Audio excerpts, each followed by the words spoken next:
Hey, DarkMatch fans, it's time for another exciting episode. This is our bi-monthly special for every pay-per-view that we see every month, and it's the WWE edition, thank fuck. The hell did you just say? Thank fuck. But yeah, I'm Christopher Says DarkMatch has messed it on the monotone. I'm No Leaf Clover, and I'm barely alive. Allie, That other guy. Muted. I'm me. that's Allie, and I'm Tiefus. If you can't tell, we're in a rare form tonight. It's gonna be one of those shows. It's gonna be that show. Oh my god. Mm-hmm. And such that show that I actually have an Iron Sheik tweet for you that I have to preface by reading a Tommy Dreamer tweet. Just to put it in proper context so it makes the full force of sense that it could possibly make to you. So here's Tommy Dreamer's tweet. Kudos to WWE on delivering an extreme product.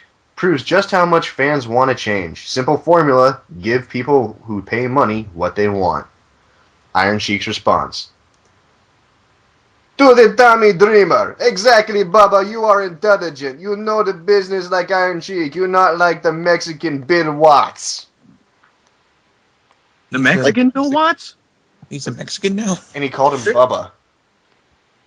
Who the hell is the Mexican Bill Watts? I don't know who the Mexican Bill Watts is, but why is he calling Tommy Dreamer Bubba? Yeah, and also, Tiefus, that was That's an the awful thing that stands out to you. Yes! Tiefus, that was an awful Tommy Dreamer impression, by the way. Is Bill Watts a Mexican? Excuse me for a white guy who used to live near whatever fucking town it is that he lives in. Or it's just like ask anyone that's gone through WWE developmental in the mid noughties, and they'll tell you it's kudos to the WWE for giving the fans a good product. Where is he? So he kind of sounds like me. So I guess it's being from New York. He's not from New York. He's from Yonkers, New York. Okay, Yonkers, New York. For some reason, I was thinking Pennsylvania. Still removed from the city. For some reason, I was thinking Pennsylvania, whatever that town is in Pennsylvania that keeps popping up.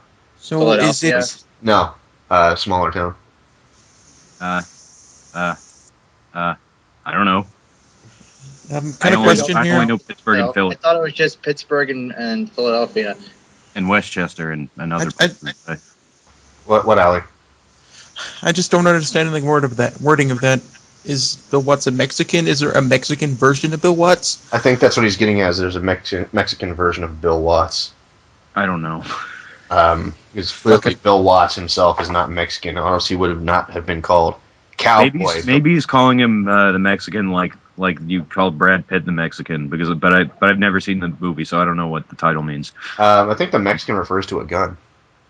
Oh, really? I don't know. Okay. That's my guess. I don't watch Brad Pitt movies, really. I mean, it seems like we're stalling, but hey, this was a pretty damn good pay-per-view. It was. Extreme. The matches were fun. The final was debatable. I don't know. We'll get to that. And Allentown. That's the fucking. Oh yeah, Allentown. Right. That's where Kidman is from, isn't it? Who cares? I care. It's where my aunt used to live. Okay. Anyways. She's still with us? Yeah, she lives in Texas now. Okay. For fuck's sake. Defus, I understand you saw the U.S. title match. I didn't get to catch that. The U.S. title match. It was the pre-show match that they're calling it. Since they can't call it a dark match, since they're actually broadcasting it, they broadcast it for free on YouTube ahead of time in HD. So it was a good match. The Miz came out. It was being called by Michael Cole and Josh Matthews. Josh Matthews. And they actually did a good job. They had some good chemistry there. Wait, did Josh Matthews have any casts or braces or anything like that? No. And they were kind of quipping back and forth. They were joking. It's like, and they kind of joked in context of what the Miz was saying, because the Miz came out first and he was cutting a promo about. He started going, "So here I am for the pre-show match at Extreme Rules. Really? Yes. Really? Yes." His really thing, like when he says really like that, it fits perfectly with the crowd chanting yes. Yeah, especially when you're someplace like Chicago. Yeah. So he was doing that with the fans for a little bit, and he goes on to bitch and moan about how last year he headlined, he main evented Extreme Rules, he main evented WrestleMania, and now he's doing the pre-show. How far? Well, Miz, you know who else main evented Extreme Rules last year? John Morrison, and look where he is now. Yeah. Exactly. And but he makes a point of like, how far can my career fall if that's what's going on? And and Josh Matthews goes, well, if that's how the direction your career is going, maybe you should take stock of what you're doing. And Michael Cole, without missing a beat, goes, well, That's missing a beat. Well, no. Well, speaking of missing a beat, but yeah, he goes. Well, I just went from doing commentary on WrestleMania and Raw and SmackDown every week to being back here with you like it's back on Superstars or something again. Where's my career going? kind of slammed back at Josh Matthews. There are some Michael Cole heel gems, you know. Well, I'm saying he's no. I don't think he's anywhere near as bad as people make him. I mean, he gets bad. Well, nowadays, certainly not. He's mellowed out a hell of a lot. Yeah, but there's still times to like, shut up, Cole. Even at his worst, I still think he was still very good, and he was just getting himself over to where he could mellow out. That's why I was always sitting there going, "Give it time, he'll mellow out, but just go with it for now." But he really does remind me of kind of a Bobby Heenan type. You know, no, I'm not saying he's as good as Bobby Heenan. I'm not saying that. I don't mind a snarky Cole. Before you get the torches and pitchforks out there, I'm not saying he's as good as Heenan, but that's kind of the same vein I see him in. Okay. So about the match, yeah. I mean, it seems like I'm looking at the description. It seems kind of TV, at least in length. Well, he starts doing his finishing thing where he goes, "I'm the Miz, and I'm boom, Grito!" And Santino's music hits and cuts him off. And he looks pissed, and Santino comes out and does his speed walk laps around the ring. Finally gets in the ring. He did like 5 laps. I'm like, what the fuck? Like, even the commentators were like, "Wow, he's looking kind of out of breath." But he gets in there and they start going at it and locking up and pushing each other into the corners and the ropes and stuff. And Miz goes to take a cheap shot. But he whips up the Cobra real quick and just kind of does that speed walk. Ooh, I'm not so mad! That kind of stereotype walk thing he does with the Cobra up and kind of chases Miz out of the ring with the Cobra. So, and from there they kind of go back and forth. You know, they hit their various moves and things like that. And you have a few comedy spots here and there, but it's really, it's just a showcase that both these guys are talented. They're solid workers. They're entertaining. They were getting the crowd pumped. Not like that's hard to do in Chicago, but this crowd was just getting more and more excited as the match went on. Mm-hmm. Cool. And it ended with Santino getting the pin with a Cobra. Yeah. And, I mean, yeah, we could discuss to death how deadly that move has been, at least in the mid-card, but... Yeah. Like, I mean, if they just want to devalue him, all they have to do is put him up against someone in the main event, like, and just have someone completely shrug it off, but... Yeah. Or if they wanted to put him over and devalue someone else, I mean... Yeah, it's true. It's true. Miz did get some "you suck" chants. Uh-huh. But that's Chicago. Yeah, well, heat is heat. I mean... Yeah. Yeah, I mean, and it wasn't X-Pac heat or anything like that. It was... No. It was... I mean, he really did... in his promo, he really did go out of his way to piss off the crowd, so... And it didn't take much effort. Again, this is a crowd that's really willing to play along with what the superstars are doing. Yes, Chicago's always a good crowd. Yeah. Yeah, but apparently after this, they did something that we recapped maybe like 40 minutes into the actual pay-per-view before the match. Makes you wonder why they put it here. They could have just like placed it in the middle of the pay-per-view, but yeah, they had Big Show and Cody Rhodes meet up with Eve and Teddy Long at the roulette wheel that they use for WWE in Las Vegas or whatever they do, for like Raw Roulette, and it had all the different types of match stipulations on it. And Eve made Teddy Long spin the wheel to determine what the stipulation in their match would be. Man, Teddy Long should feel ashamed of himself. He's being so humiliated day in and day out. Oh, it's so horrible. Move his arm and spin a wheel. Oh, it's terrible with that name tag on and how degrading. Yeah. Name tag is like 5-6 times the size of a normal one. I know. It's crazy. Man, it makes me think his name is Teddy or something. That was silly. Jesus. Wearing a smock to, clean up around the office? What the hell is that? How dare they help him prevent his nice suit from getting dirty? Now we're kind of getting out of there, but... so he spins a wheel. It lands on table match. We called that. And Big Show says, "Oh, this is awesome. Good luck putting me through a table, Cody." And just kind of walks off. Foreshadowing. Yeah, we'll get to that. And Cody looks at Teddy and goes, "I blame you for all of this, Teddy." It's like, really? Why don't you just quit? That's like the dumbest fucking... Like, it's all your fault. You spun a wheel and it randomly landed on table match. Because someone forced you... Like, it was going to get spun no matter what. And it's a chance thing no matter who spins it. Fuck you, Cody. No, not fuck Cody. Fuck the writers for saying, "Hey, Cody, say this line." Fuck you, Entropy. Yeah, there you go. Fuck you, Entropy. Vince. Why we're fucking Entropy, I don't know, but fuck it. Yep. But we open up. We have some pretty good pyro, good looking set, nice and colossal. Oh, did I say Josh Matthews earlier? I meant Matt Stryker. It's not Josh Matthews. Oh, it was Matt Stryker? Yeah, that actually makes it. Yeah, that makes a lot more sense. I don't know why, but the new episode of Are You Serious that aired this week had Josh Matthews on it without any kind of races or anything like that. So He was always on it, but yeah. Race. But yeah, our first match is Kane versus Randy Orton, the Falls Count Anywhere, and Still on YouTube. That was on the actual pay-per-view. You actually had to pay to see this. Yeah. Because we're rolling Doski. Like everyone predicted, like this was much better than their match at WrestleMania. It was a hell of a brawl. It was pretty much always kinetic. They never really felt like a lull at all. Like they just always trading blows. Like it wasn't. This is the match people wanted at WrestleMania. Yeah. It wasn't the most like. I mean, it wasn't like epic or it wasn't grand, but it was a damn good match. Too bad it wasn't actually at WrestleMania. Yeah, that might be a recurring element to this.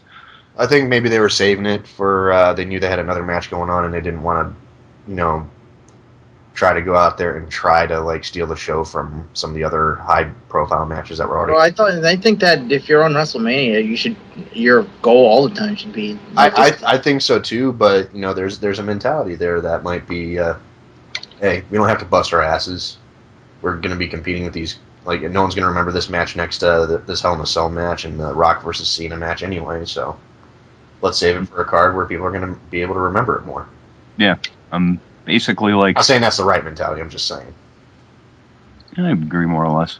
The beginning section of the match like involves them trading blows, just like hitting each other hard, not really focusing on the spots. Kane grabs the steel pipe early on, but Orton takes it from him, and he starts taking shots while grinning. He handled the entire thing quite well. They brawl into the crowd. They slam each other in the barriers multiple times. They keep going back and forth until they hit the backstage area where some of the other wrestlers are watching on the monitor. You'd think that they'd all stand clear. Kane has Orton down, and then Zack Ryder, of all people, jumps in and starts attacking him. Yeah. Oh my God! They remembered that thing happened. Yeah, that was quite a moment for this. Oh, I'm so glad they're not having Zack Ryder. I just imagine him. Oh, go ahead, Ali. I'm done. I think I picked the wrong one because I thought we were talking about the table spawn. No, not yet. But nonetheless, it was something good to give to Ryder and something nice to add to this match. He starts beating on Kane. Of course, we know that with Zack Ryder's status, it's not really going to have much of an effect. It distracts Kane enough that he puts him in a choke slam before Orton grabs him for that twisting backbreaker that he always does. And after that, they brawl back into the ring. They trade shots. They start brawling around the announce table. take out the monitor as Orton hits a draping DDT. A lot of RKO teases. Kane gets him with a choke slam. Orton kicks out at that. They set up a chair. He's about to tombstone him on the chair, but Orton reverses it into an RKO. Decent enough finish. Honestly, I got to say that twisting backbreaker strikes me as a more of a finishing move than a lot of stuff. Maybe a weaker finishing move, but still a finishing move. Like a secondary one. Yeah, I mean it's so smooth. Like, Signature. it's not the pounce out of nowhere kind of finishing move that like the RKO is, but it looks so smooth when he does it. It's true. I mean, for me, it's almost to the point where it just does look like a transition move. Yeah. Which is more or less how he uses it. But yeah, it's easy to nice sell. spot. It's easy to sell too because all you gotta do is fall with it, roll off his back, and spasm your back, like just like tighten up like your back hurts, and that's it. That's all you gotta do to sell it. It's impossible to fuck up. Technically. Sure, Hulk Hogan can find a way. Yep. Oh yeah. Or He sells a completely kill backbreaker himself. by breaking in half. Yeah. Or he sells the backbreaker by activating his electrical circuits and Powers up. reverses by shocking Orton and making his nipples stand up. Oh God. That's what he said. That part. You He's watched able to- the he's able porn to, video, didn't you? He's able to no. He said in an interview, "I'm able to throw switches. Like I have this battery pack where I can throw switches to make my nipples and my cock stand up." What? What? That's what he said. Except he didn't. He used the word wiener. Childhood role model, ladies and gentlemen. Fuck. Anyways, Oh my God. moving on. No. Arbitrary John Laurinaitis segment. Does he have the implants too? No. He's not Shit. a cyborg. Machine gun jumblies. How did I miss those?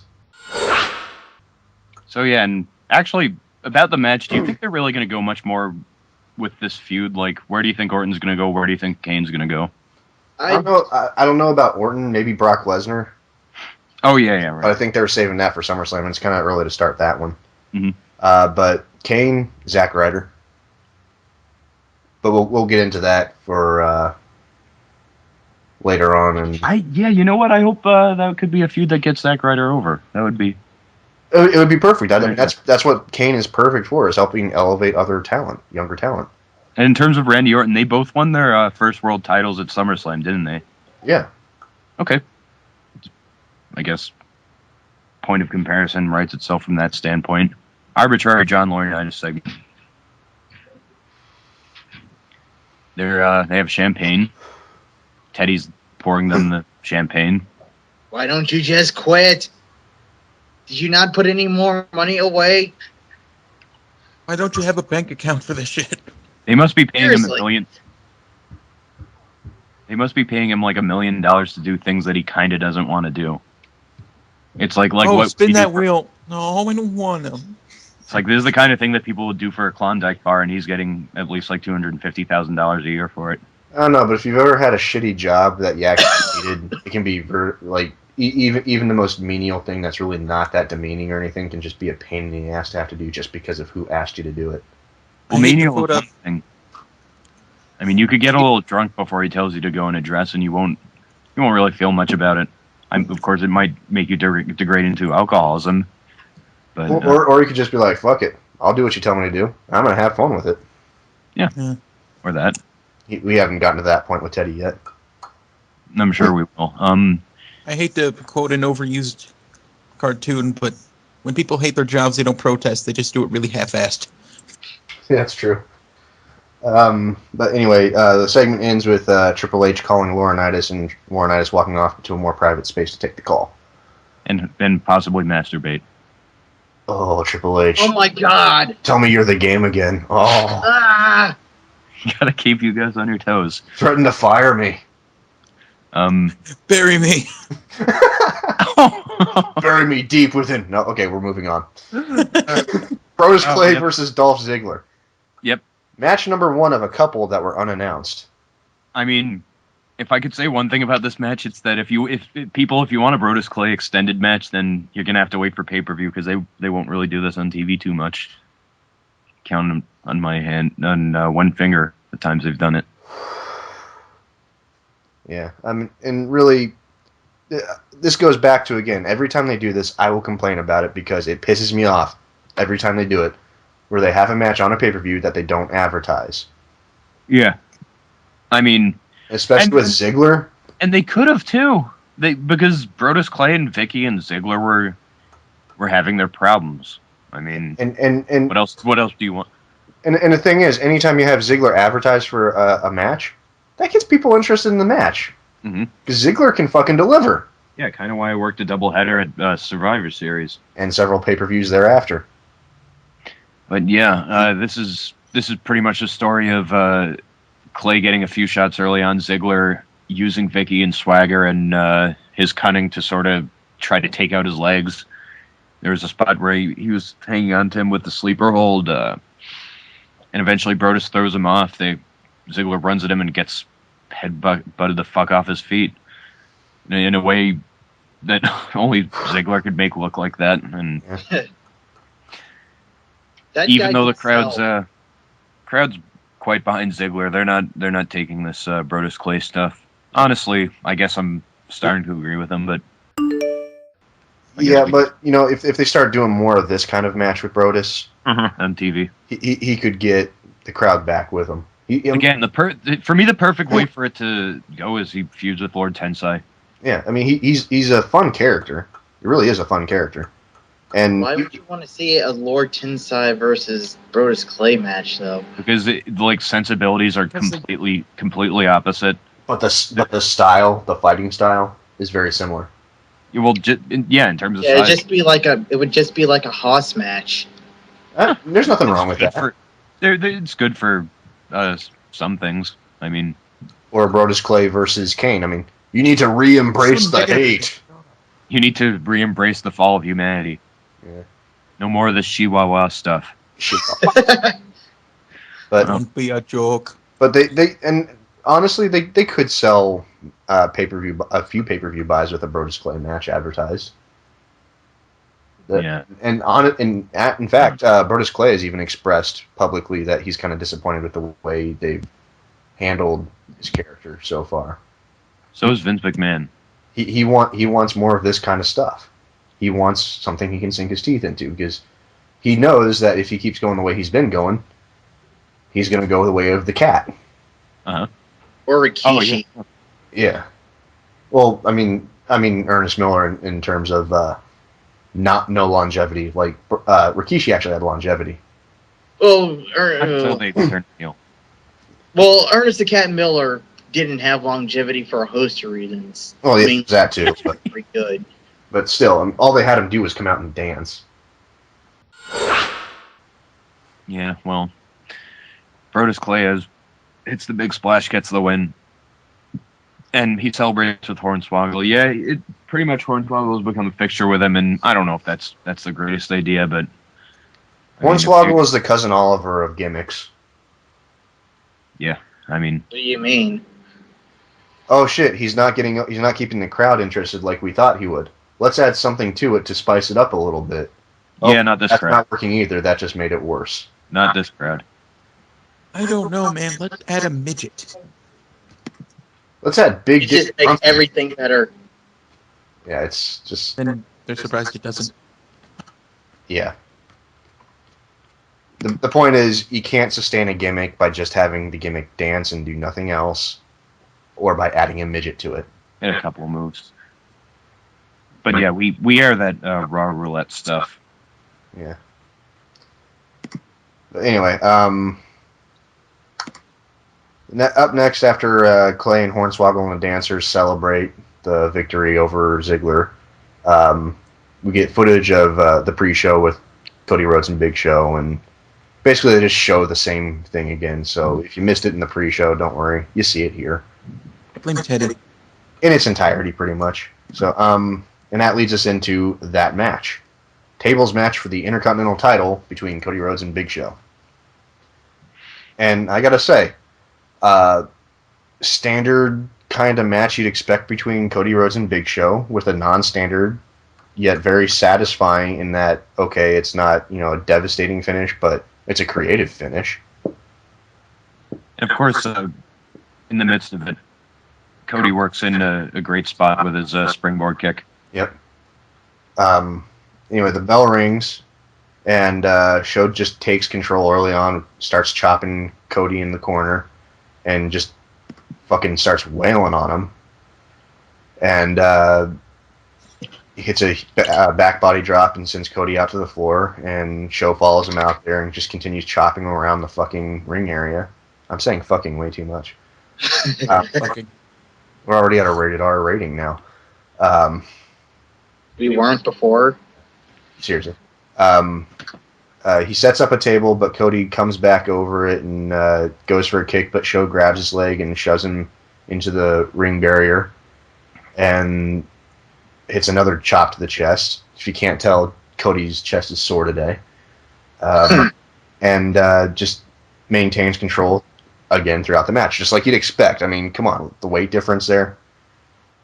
They get back in the ring, and Show leans the table up in the corner, and he grabs Cody and tries to throw him into the table, but he just jumps off of it and hits a beautiful disaster kick. And Cody goes for another kick, but Show drops him with a shoulder block, and Cody goes back out to the floor and shit. I just had a brain fart there. He goes to the other side of the ring and tries to stall and grabs the table, and Show catches up and grabs him, but Cody fights back, and Show just drops him with a clothesline and grabs another table to get back in the ring, but the table breaks under... wait. This is poorly written. We're getting into the finish, and this just did not describe it well at all. It didn't word it well at all. There's the third table that they set up is, right now we got tables set up all the way down the ramp just to create atmosphere, I guess, that they set up before the match. We got a table set up on just outside the ring on the announcer table side, and we got a table leaned up in the corner on that side, opposite of the camera, in the ring, and we got another table set up outside the ring on the ramp side, just like right beneath the apron. And Show is climbing up on the apron right above the table to get back in the ring and lifts his leg up to try and step over the rope, and Cody jumps up and kicks it back, and that makes Big Show lose his balance, so he falls, and that leg steps on the table, but the momentum sends it through the table. So even though only his foot really went through the table, and it was just like, he lost balance instead of getting actually slammed through a table, that's the finish. So Cody outsmarted the Big Show. And what sold it would be, I mean, it's not like herp to der false fake out finish that you didn't expect, like the duct tape thing in the Last Man Standing match was between Batista and duct tape that low. Duct tape? Are you serious? But this was Cody actually thinking in the moment and getting lucky, and Big Show just sold it with his face. Like, he steps through the table, just looks down, looks up at the ref, is like, "Whoa!" And the ref just like, and the ref is just like, "Yeah, well, you lose, like, buddy." Those are kind of the rules. So yeah. He touched you, you went through the table, I call for the bell. It's about my only role in this fucking thing.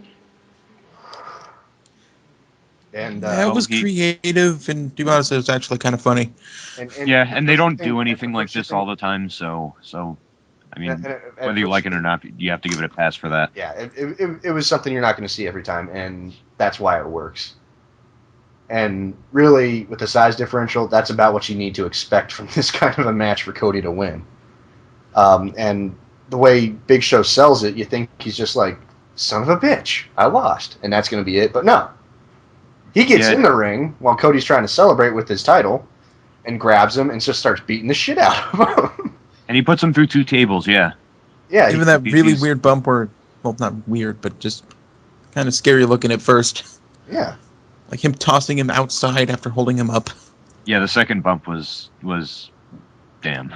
But I thought that was a good move on WWE's part because then no one can go home feeling like they were cheated, you know? No one can be like, we didn't get to see someone go through a fucking table. Everyone can go home happy because Cody got fucking put through a table, but they also get Cody to win the belt. Yeah. I was also worried what was going to happen was what happened with Hardcore Holly, and like cut his back on the table. But also it helps Big Show save face by saying, yeah, it was that easy for me to put you through a table. You won on a fluke, and thus the feud can continue. Yeah, I don't think any of us really expected Cody Rhodes to regain the title. No, I not at all. Really? No, I did, but I didn't. That was before they announced the stipulation. If I had known the stipulation going in, I wouldn't have called Cody Rhodes winning. Actually, you know what? I think I would have, just because them stacking the deck that much, it's just like, nah, something's going to happen. Big Show's going to lose. Dad hindsight. Yeah. Has to really pass the eye test. But nonetheless, Show, the way Show kind of took his frustrations out on Cody, people would like jump out and say heel, but that's, I think if you look at it from the perspective of, I like Cody because despite being a heel, he's very talented and very good at what he does. I'd rather see him on top, and I'd rather see Big Show be the sort of guy that tries to keep him down so Cody could get over. No, it wasn't a heel. It was just a... And with all the trolling that Cody's... It was a monster face. With all the trolling Cody's been doing, the only way Cody's really expected to even try to beat Big Show throughout this feud is to troll him. So, it was a troll victory. Demoralize him, beat him, troll him, fuck with him. Yeah. And the fact is, as trollish as this was, it was a legit victory, so you can't take that away from Cody. But you can beat his ass. I have a feeling we'll hear from the Big Show tonight. Yeah, Cody saying something like he lost, but he didn't win. Yeah. You pretty much, well, that might also describe a match in the near future. But next we have that was supposed to be said differently. We have a segment with Matt Striker and Daniel Bryan, and Bryan puts himself over huge, says he's pretty much better than Sheamus in any way anyone could imagine, and he's about to get into the Chicago fans who are of course cheering him and chanting yes. This is the part where he gets heel heat, because guys, remember, he's a heel. Oh really? He is? Wow. All about half of them, really. And they boo him. They boo him when he calls the Chicago crowd overrated and overhyped and all the other over prefixes, and he's going to become the 2-time heavyweight champion tonight. Yep. What does he do but chant yes? And this is the 2 out of 3 falls match. Yeah. When the promo ends, we see AJ Lee kind of pull a Jade in Mortal Kombat 2 and just look out from behind a bunch of production boxes. I'm kind of disappointed they didn't do anything with that. Yeah, we'll just say right now that didn't factor at all. I'm telling you, she's going to turn into a Harley Quinn to his Joker. Oh, that'd be cool, but I just wish it happened at the pay-per-view. No, they got to milk it. They got to milk it some more. I mean, she just started to snap. Okay. But yeah, that leads us into our World Heavyweight title match, and God, what a match. Another story of this should have been at WrestleMania, but honestly, after watching it, I really don't care. Yeah. It's another one of those match. like last year, the sort of component that they did better than at WrestleMania. I mean, by a lot. Yeah.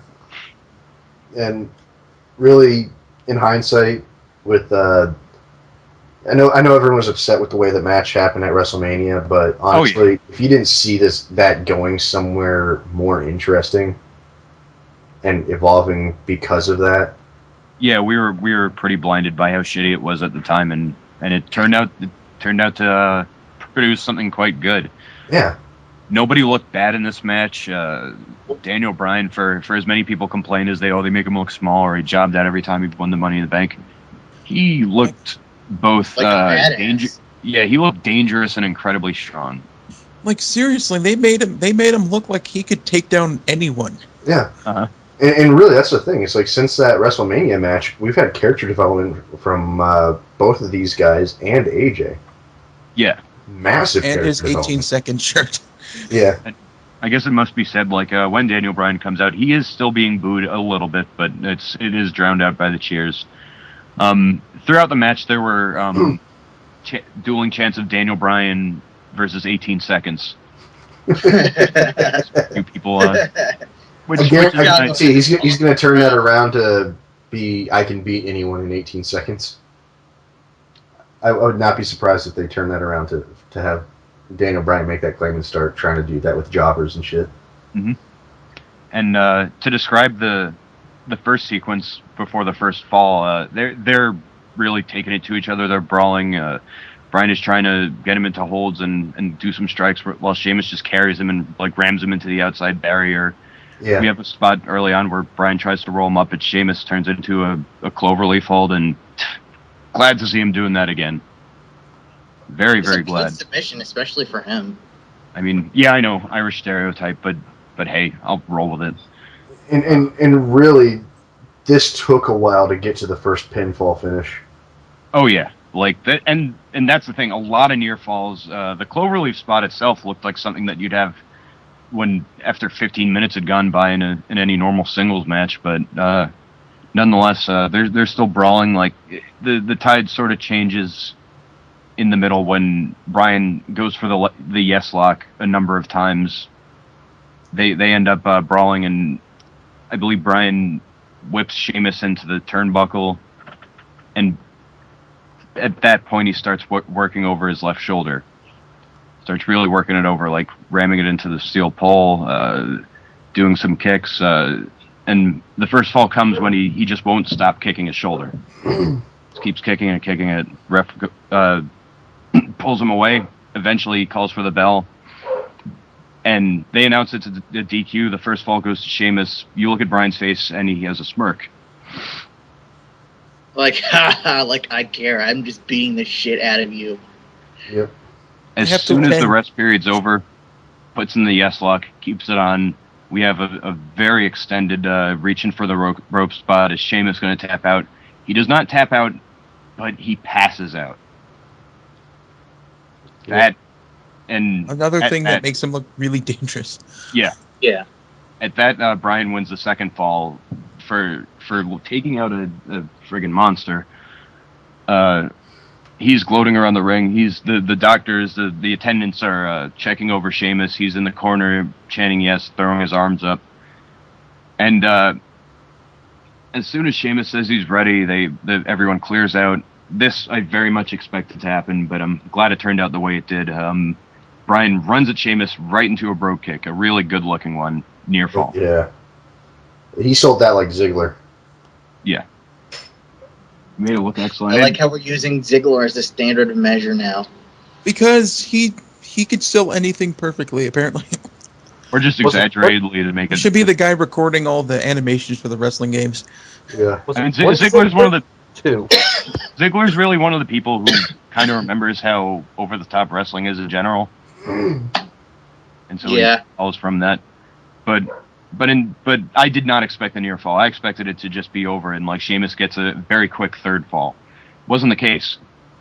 Even more near falls. One featuring Bryan's kick to the head. We have a much more back and forth until Sheamus hits the Irish Curse backbreaker and then hits a second brogue kick for the win. Very well fought. Both people. Very, very, very good match. And I'm not even disappointed that Sheamus won. No, I'm you actually can't. I'm actually going to call it my favorite match, even though everyone else's is Punk Jericho. I don't know. I'd agree with you. Punk Jericho was excellent, but this is something that I think a lot of people were invested in after the disappointment of WrestleMania and the build up with Daniel Bryan getting over pretty huge, whether they acknowledged it or not. Everyone was looking forward to this match, and it delivered. Mm-hmm. Oh yeah. I think next is some jobbers versus Ryback. Again, an unannounced, unadvertised match, and really this one didn't even belong on the goddamn pay-per-view. Yeah, it's really. a Ryback match. 2 is greater than 1. Santico Oh my and God, I'm Holly backstage watching on the monitors. So, I don't- Foreign contingency. I don't know. Like, I don't know what they're. although I gotta say, I did like the one, like, it was a tag team of jobbers, and they cut a promo before the fucking match started. And that was probably the best part of this segment, was their promo. 2 Yeah. is better than 1. 2 is 2 better is greater than 1. How many people like math? Not sure Scott Steiner likes math.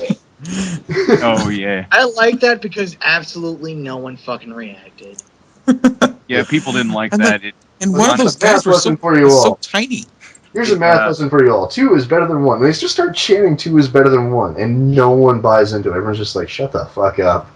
Who the fuck are you guys? I will say about the monitor, at the very least, the Great Khali is watching, because that would be a much better match for Ryback to prove himself. I suppose they're building up to something like that. Yeah. I did This love is our Carlos. debut match with the WWE, and you can expect to see a lot more of us. I doubt it. I do Oh, love yeah. Holly's commentary for this match. It really makes you think that they want to make the jobbers look like dweebs, or as Brian Alvarez would put it, geeks. Yeah. Well, in that case, it doesn't really make us it doesn't really make us sympathize with the fucking jobbers, which I don't guess think you're supposed to. I think the point of it is, and he can destroy bodies pretty easily. Yeah. Not so much that you sympathize with who he's destroying. And the crowd basically gets the point as soon as Ryback gets out, because as soon as his music stops, Goldberg, Goldberg, Goldberg. In 3 months, he'll have had a 187 win undefeated streak. I would He give did those in his closet. Actually, did that. I mean, yeah, it's really what it seems like. They're not like, because no one's afraid of him. They're just so impressed by him. They're just like, oh, look at They this. don't even look impressed by him. They just. It doesn't look like they're impressed by him. It looks like they're having a good time watching the fucking job. What the WWE wants to do is give like a sort of water cooler feel, but like where they're sort of, wow, look at this guy, but it doesn't come off very well. And really, I think what works against him is his fucking trunks. Oh yeah, the very derivative Rob Van Dam ones, which we probably mentioned about like 80 times already. Yeah, but this was like right from Rob Van Dam's catalog. Yeah. He probably gets his tights made by the same dude. He could be intimidating, but I can't take him seriously wearing those trunks. Yep. Just because they don't match his attitude like they match RVD's attitude. Just singlets. Yeah. But yeah, we don't need to describe this match. He hits his great clothesline. He hits the sort of muscle bustery thing. He wins. He shouts, "Feed me more!" and Goldberg. We see the people watching backstage. Feed me more, Goldberg. I'm just. What are they going to do with this guy? Feed me next, opponent. It is a step away from saying who's next, isn't it? Feed me more pizza. Who's more? Matt Striker. Shannon Moore. CM Punk. Shannon Moore. Anyway, let's not spend any more time on Ryback than we have to, because Jesus Christ. I think we talked longer than the Ryback match. Probably. Wouldn't shock me. Yeah, Matt Striker is backstage with CM Punk, and of course the Chicago crowd goes nuts for him. And he invokes that in his promo. Chris Jericho's hatred is only making him stronger, and now he gets to kick his ass in front of his sister, his family, and the rest of his friends. 20,000 large. Jericho will wake up with a hangover because he's been put to sleep. Not a bad promo at all. Everything connected, everything was fluid. CM Punk can cut a promo. Mm-hmm. We have and the sun shines. Completely new.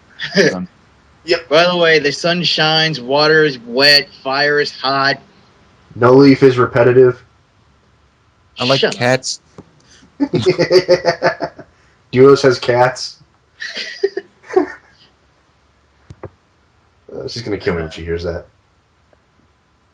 Yep. Our street fight. But what else could really be said about this? They're both decked out in jeans and t-shirt. Well, Jericho has a sparkly jacket, of course. Actually, Punk is in his typical boots and knee pads and jean shorts.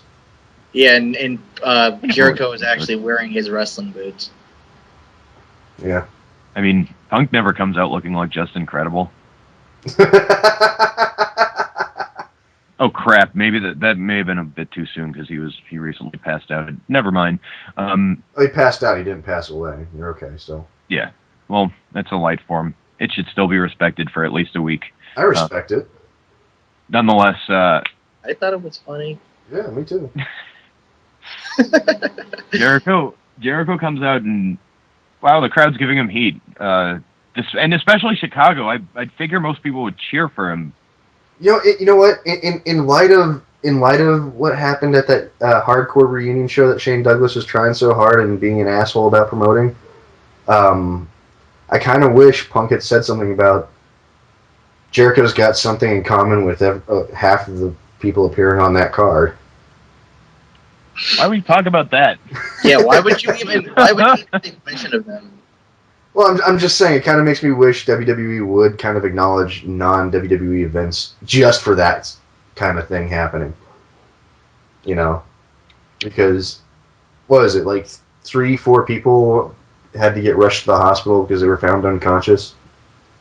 Good God. Wait, what? Yeah! What the hell? Was there a cult? No, it was all Let's like... just talk about the fucking street fight. It was all like partying and drug overdosing and shit. Oh, well, that's nice. I think Sabu's the only exception. Don't quote me on that, but I think that's what happened.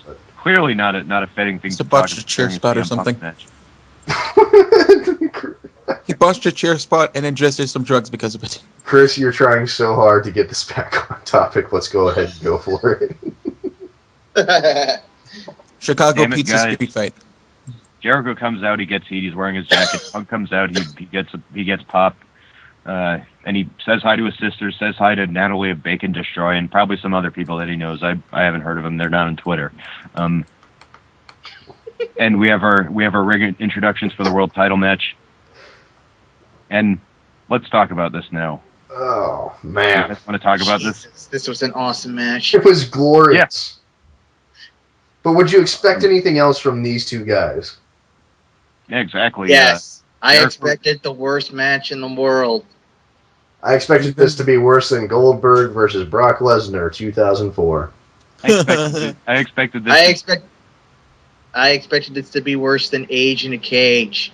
I expected this to be on par with that Ryback match that we just spoke about. Two is better than one. I expected Halloween Havoc. Okay. Wait, you mean the match between Dean Malenko I and Chris expected Jericho? brain chops and choke bombs. You mean all the Halloween Havocs? All right. So anyway, The one from 1998. Jesus. Every Halloween Havoc. What Anyway. about Sold Out?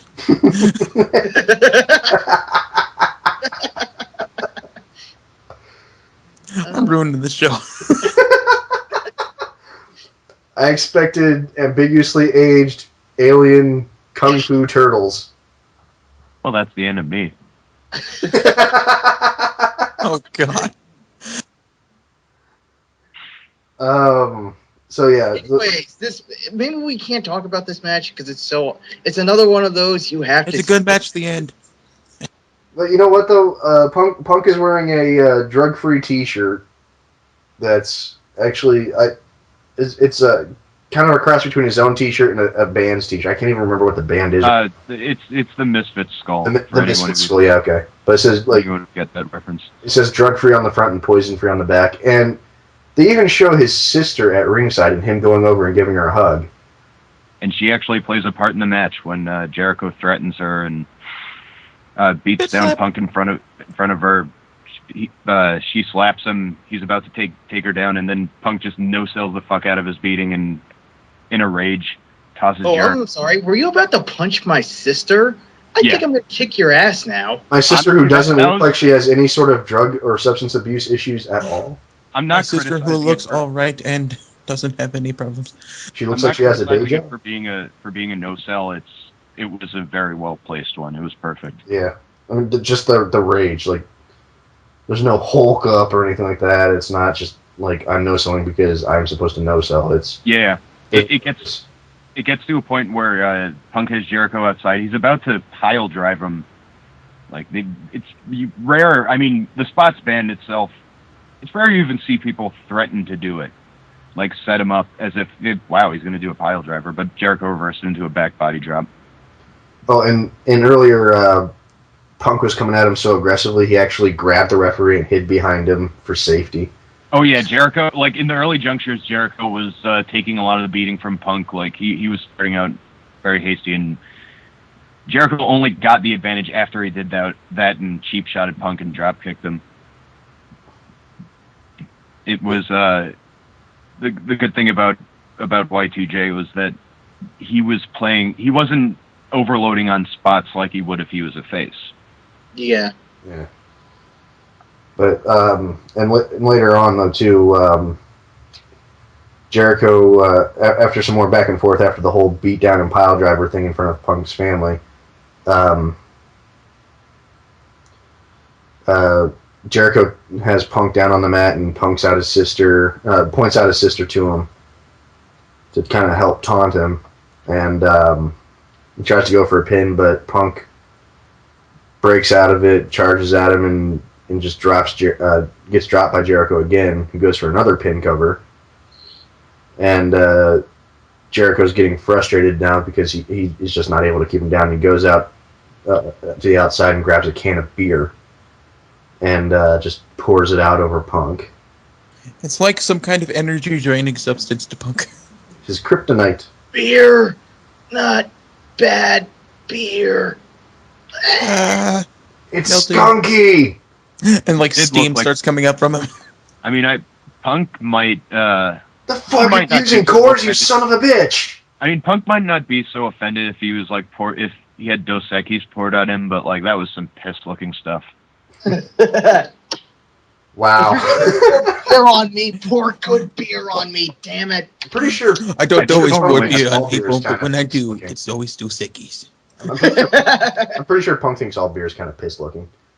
But he goes out for a second can of beer, and he takes a drink of it, and Punk kicks him in the gut, and we get a bit of a spit take there.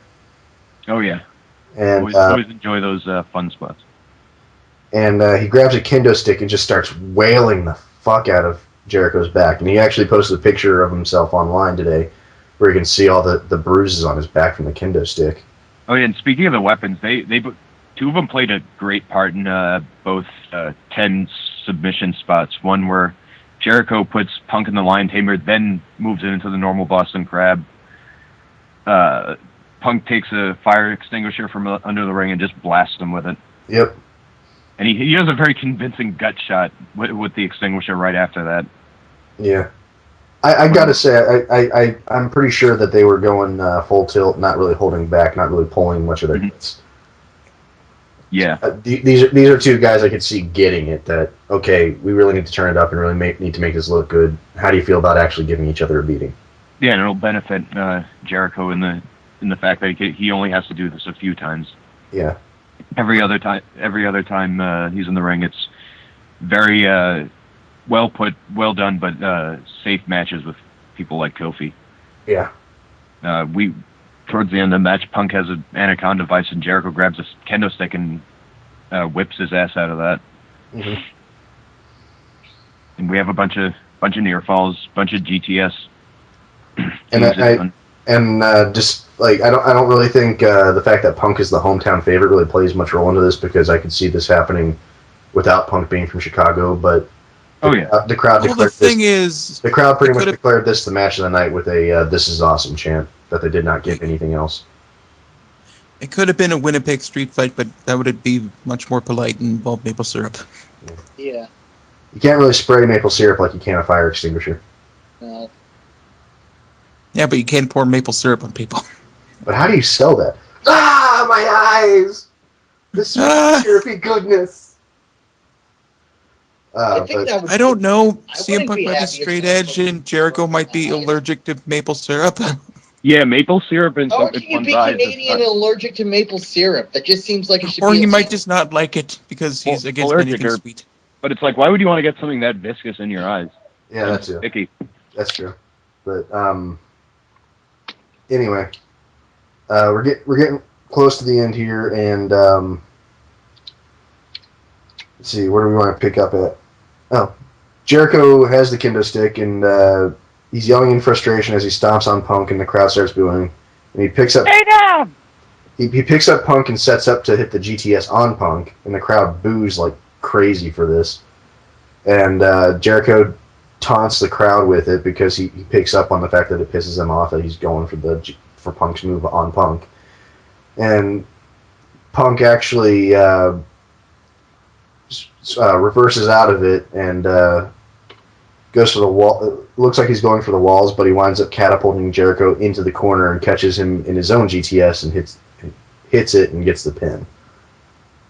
So it was a pretty good back and forth match and had street fight elements, but it really just came down to the wrestling.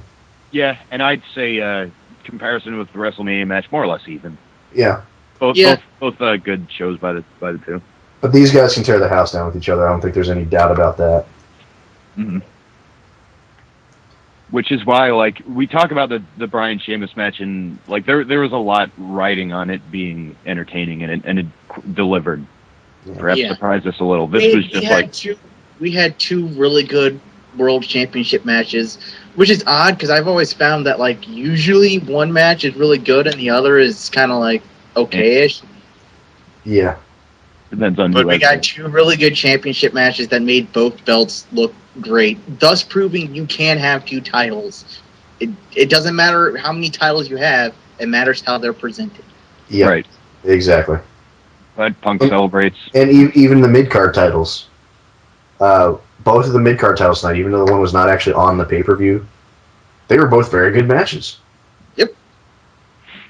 And even the Divas match. Well, okay, maybe not the Divas match. We'll talk about that. It's coming. I mean, the surprise of it kind of made up, but let's see. We have a recap of Santino's win over the Miz, and then we have a backstage segment where Beth Phoenix is having her out with the Bella Twins. Eve informs her that she isn't cleared to wrestle, so she can't do the Divas title match. No, so much for announcing it.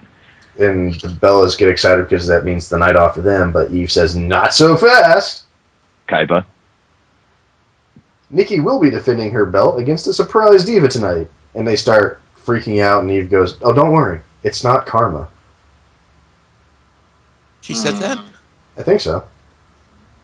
I don't remember her saying that. If she did say that, that would be even lamer. Well, whatever. Anyway, she said, don't worry. Just get out there and do it. So, Nikki and Bella come out. Nikki and Brie come out. For some reason, I keep trying to call Brie Bella. And they get on the mic and talk about being the longest reigning Divas champion in history. And they taunt the mystery opponent and dare her to come down.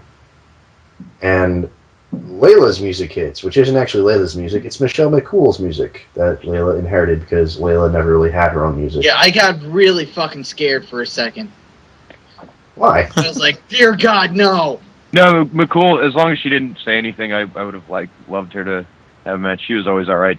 But I'm glad it's Layla. I like Michelle McCool on the mic. I'm glad but it's that's neither Layla here nor too. there. She's talented. Nonetheless, the crowd. I mean, we expected it to be Karma. I'm not. Dog clearly did. But nonetheless, I expected it. The crowd is chanting for her. But glad to see Layla back. Oh, yeah. And Layla can deliver. She is not a bad wrestler. Obviously, wasn't that big of a match. The most memorable spots for Layla's second rope crossbody and her layout neck breaker, that thing in which the receiver sells it in a very, very stiff way, and I'm not like in the sense of hard, just they look very rigid. Yeah, and at that point it was Brie in the ring because they pulled Twin Magic. They try to. And the twin magic failed miserably. Oh, they did manage to get Twin Magic. They tried it a couple times before, and failed. But they got it the third time. Yeah, not the Yes, most but glorious. that just shows her resilience in losing in like 2 moves. Yeah. Not the most glorious send off for Brie and Nikki, but nonetheless it was on paper. Well, we'll see. I mean, they still got tonight on their contract still. True. And if they show up on Friday, well, I guess they signed something. Okay. But we'll see if that happens or not. I think they're gone after tonight, though. Yeah, after this we have Matt Stryker trying to get Laurinaitis' attention so he could tell him what Triple H was talking to him about, and Laurinaitis says it could wait for Raw. Our video pack. Yeah, I got to say though, if the Bellas are leaving, that's a nice send off for them. I mean, you can't expect to go out with the title like Trish Stratus did, but they essentially just got a more condensed Lita send off, if that makes sense. Okay. Which, yeah, wouldn't be nearly as much heat, but I mean, to have your last match be a title match, that's pretty cool. Mm-hmm. And it tells me that, you know, even if they are leaving, that the door is open for them to return. It's on good terms. So, Yeah. And they never got in trouble backstage or anything. So You realize you like the Bellas more than like the rest of us, though, right? I respect the Bellas. no, I thought you didn't. I thought you didn't, like when you met him during a tour. The only thing I don't like about the Bellas that was years is ago. Since then, I've seen that. Okay, they may not be the best wrestlers, but they do what they're told to do. The only thing I don't like about the Bellas is the Twin Magic actually being a term. No, they have shown moments of, hey, if they were to focus on being wrestlers instead of eye candy, more so, they could be good wrestlers. But they wants them to be eye candy, so that's what they focus. And also, no one's ever made an angle where one of the general managers decrees that they have to go and they have to come in different outfits. Yeah. Although there was that one time that the one guest host scribbled all over the one's arm. Oh yeah. Oh yeah. You mean Keith Stone? The less said about him, the better. Yeah, true. We have our video package, our long video package. Funnily enough, for a pay-per-view that very much hyped and centered around John Cena versus Brock Lesnar, I seem to recall just the beginning and right before the match were the only video packages we saw. And I'm fine with that. Me too. I'm perfectly okay with that. After the way they handled the Rock bullshit, they had a fucking hour-long TV special. Whew. Yeah. Well, the promos they aired on Raw may as well have been an hour long, but just hyping Brock Lesnar. But each 5-minute promo felt like it was an hour long. Oh God, yeah.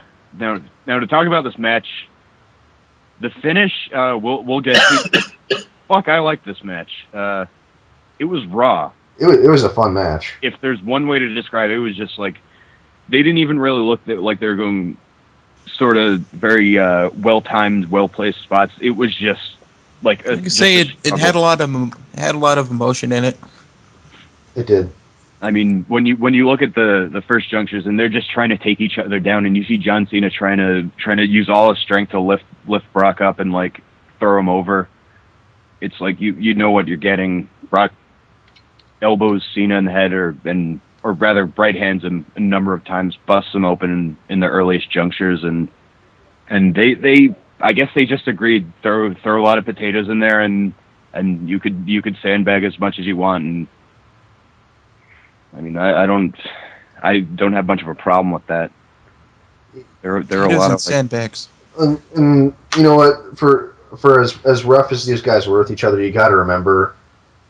Brock, Cena, Orton, and Batista all came up through OVW at the same time together. That's a good point. And they all have acknowledged that they were buddies. They were very good buddies back then. And they enjoy working with each other. Most likely trust each other very well. Yeah. There was like a great moment where Brock hit 2 German suplexes. They looked like he really struggled to do them. That's essentially what every spot looked like. It looked like they were really like giving it their all to like apply whatever they were trying to apply. Cena was selling the hell out of everything. Although they stopped the match early on because Cena started bleeding. Yeah. Again.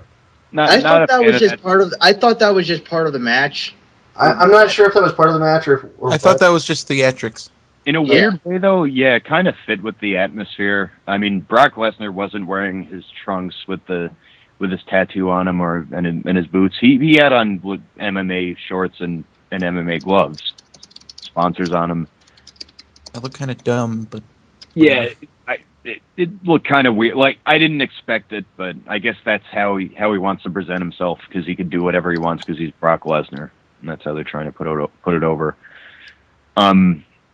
There was obvious. This wasn't really much of an Extreme Rules match, only to the extent that referees could be taken out at will, which Brock Lesnar did. I believe he hit an F5. He pinned Cena while the ref was out. You hear the crowd counting 1, 2, 3, 4, 5, 6, 7. He locks out. The ref finally gets up. It's a near fall. Brock Lesnar gets pissed and just tosses him outside. He clotheslines the ref and he tosses him outside. Yeah. Later on in the match, he decides, "Oh, I need you," and he just picks the ref up by one hand and shoves him back in the ring. Come here, little Nate.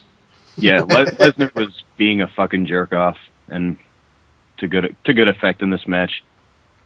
He was cocky when he needed to be. He showed that he could, like I said, he could come and go as he pleases and do whatever he wants. A lot of nice spots with the bottom of the steel steps that they put in the ring, such as one very fateful spot where Lesnar locks Cena in a Kimura lock, and Cena powers the hell out of it. And at that point, it seems like there's something wrong with his arm. Yeah. Hey, Brock, this isn't UFC. You shouldn't, well, they say it's kayfabe, but it didn't look kayfabe. Well, apparently he actually is injured. There you go. And it doesn't sound like it was anything Brock did wrong. But, yes, from my opinion, and I'm not sure this is confirmed or not, I think he might have had it for a while. Yeah. He's agitated. Yeah, it's... Oh, okay. They said the tests were ongoing throughout the day, but it looks like it's either a torn rotator cuff or a torn bicep. Mm-hmm. So...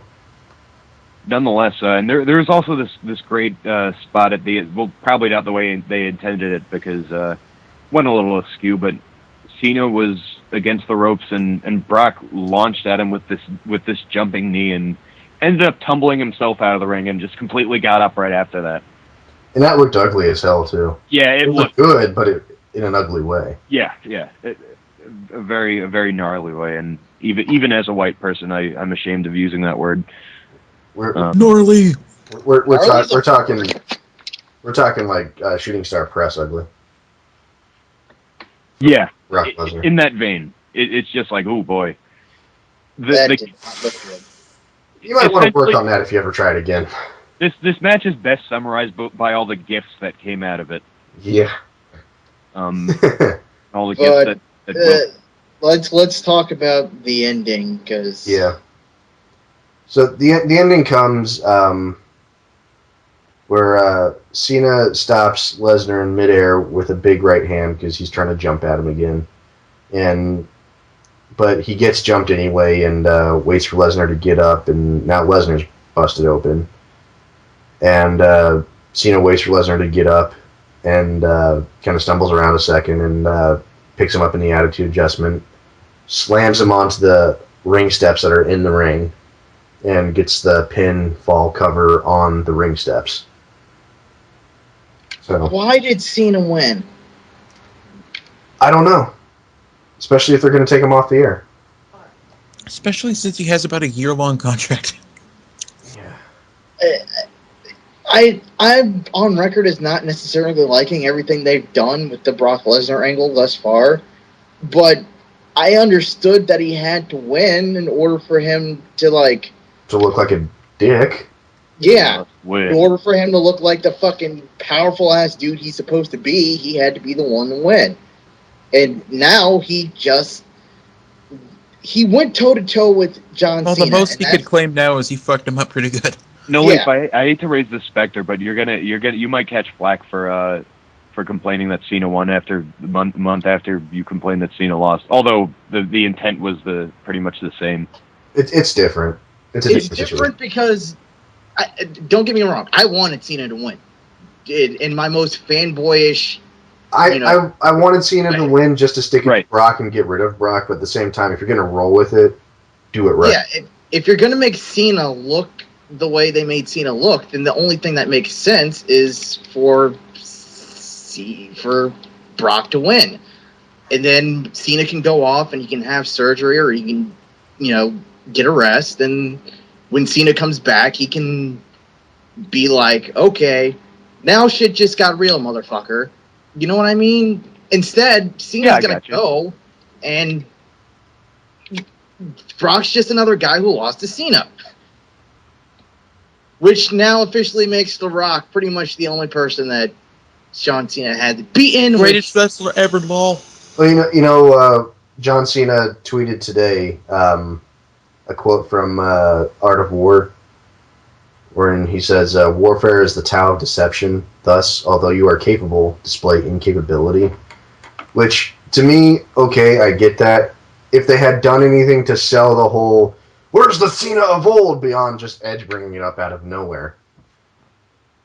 Because really, all I saw in this whole thing was, oh, I'm John Cena, just like I've always been. I'm Brock Lesnar, I'm going to destroy you.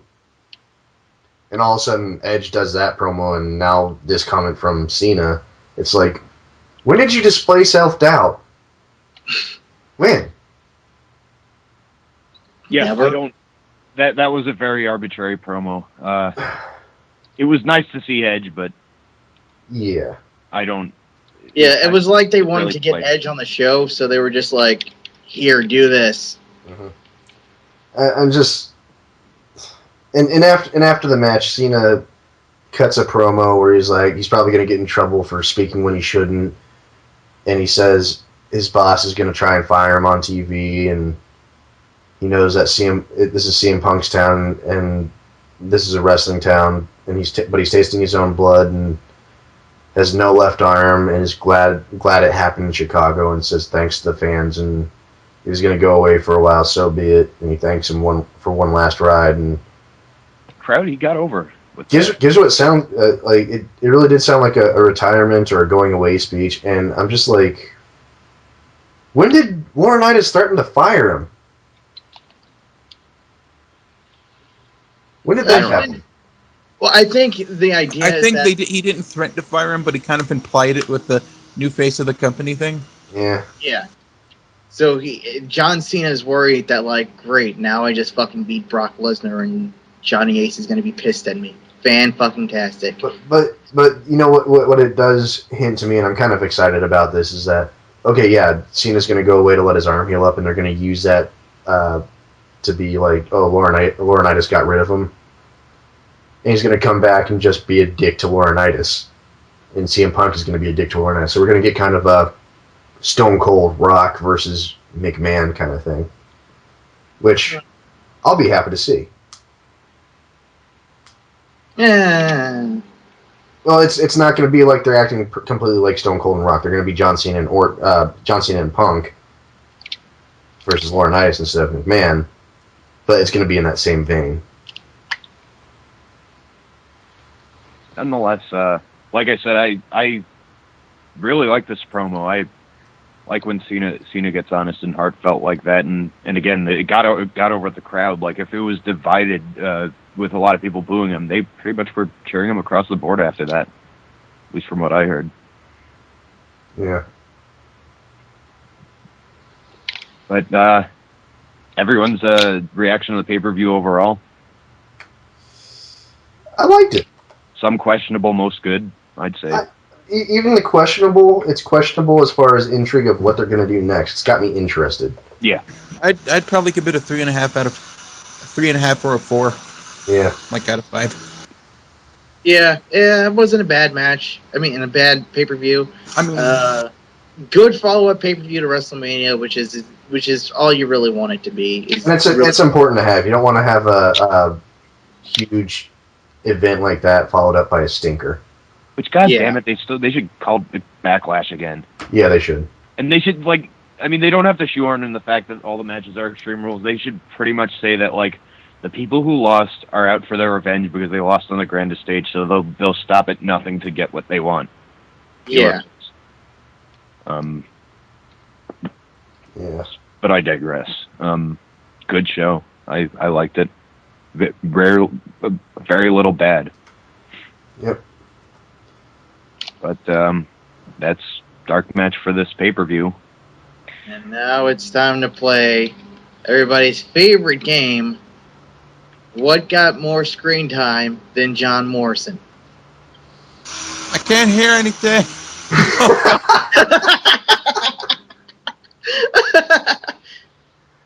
So, Allie apparently can't hear anything.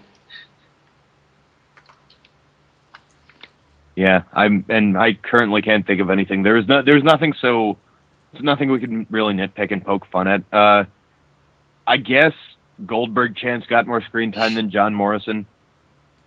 2 is greater than 1 got more screen time than John Morrison. Shitty Beer got more screen time than John Morrison. I was thinking maybe. I doubt it, Kate. Help me. Oh my god. That was Nothing small got my screen time. What?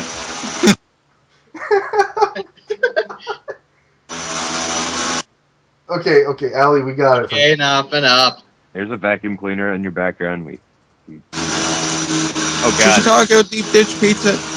got it back. Okay, don't forget to subscribe to us on Blip TV or YouTube to keep up to date with all of our videos. You can also like us on Facebook. Don't forget to follow us on Twitter at DarkMatch Wrestling, and you can also follow us individually on Twitter as well. Don't forget to check out TRE Productions, where all our videos, plus a whole lot of other great stuff, is hosted. We're also on Reviewtopia in the community section. And last but not least, visit us at the Spoonie Experiment forums, where we all hang out and you can chat with us in real, I guess not real time, but you get the idea. It's like real time, only not. Yep.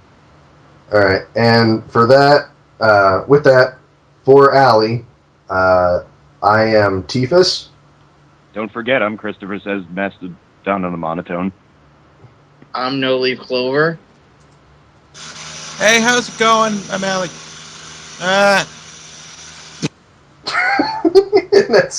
that's the dark match for tonight. Good night and good luck. Bye, everyone.